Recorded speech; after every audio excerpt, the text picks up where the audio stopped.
ქრონიკულ ფაღარათად ითვლება კუჭში გასვლა დღეში 3-ჯერ ან მეტჯერ და ეს უნდა გრძელდებოდეს 4 კვირა ან მეტი.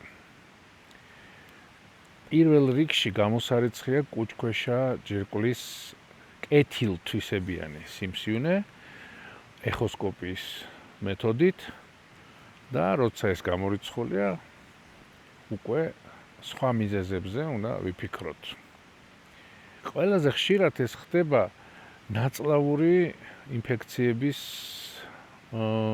გამწვავებით, დისბაქტერიოზის სინდრომის ფონზე, ან რაიმე შხამის მიღებისას. მაგალითად, ფსიქოგენური პროზაკმა იცის, მაგალითად, ხო?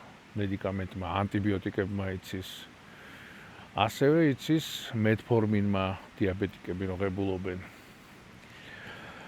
მიზეზები შეიძლება რა თქმა უნდა ბევრი იყოს, მაგრამ ყველაზე ხშირად მაინც ინფექციური ან პარაზიტარული საფუძველი უდევს. მაგალითად, არაჟანს თუ შეჭამს ადამიანი, რომელსაც ლამბლიოზური ქოლეცისტიტი აქვს, ან რაღაც მსგავს, მაწონს, ეს იწვევს მკვეთრად ლამბლიების გამრავლებას და ლამბლიები ჩამოდიან სანაღვლე გზებიდან, ნაღლის ბუშში და მეტიც გადადიან ნაწლავში. და ფაღარათი არის დაცვითი რეაქცია შხამზე, როგორც მოგახსენეთ, ან რაღაც ინვაზიაზე, ინფექციურ ან პარაზიტარულ ინვაზიაზე. ორგანიზმი ცდილობს მექანიკურად დაიფერთხოს, მოიცილოს შხამი და ამ მიკრობებიც მათ შორის.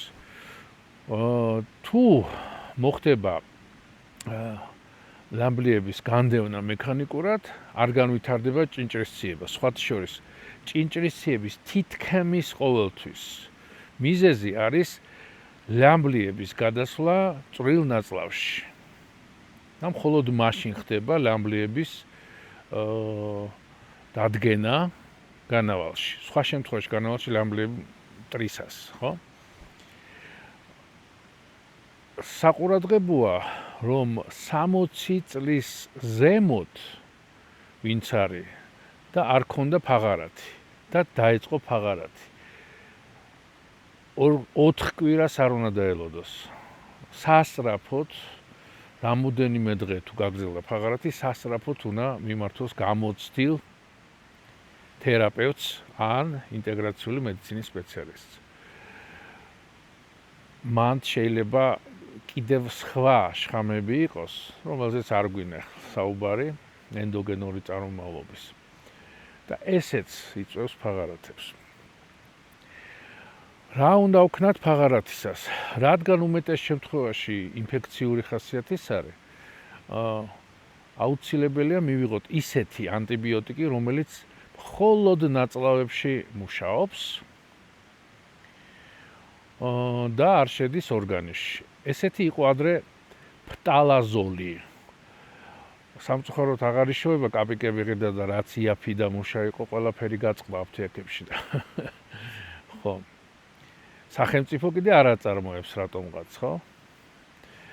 ხო და ამიტომაც იმ პრეპარატებში, რომელიც დღეს იყიდება, დააკვირდით, ინსტრუქცია წაიკითხეთ და შეარჩიეთ ისეთი პრეპარატი, რომელიც არ იწოვება ნაწლავებიდან ორგანიზმში და მოქმედებს მხოლოდ ნაწლავებში.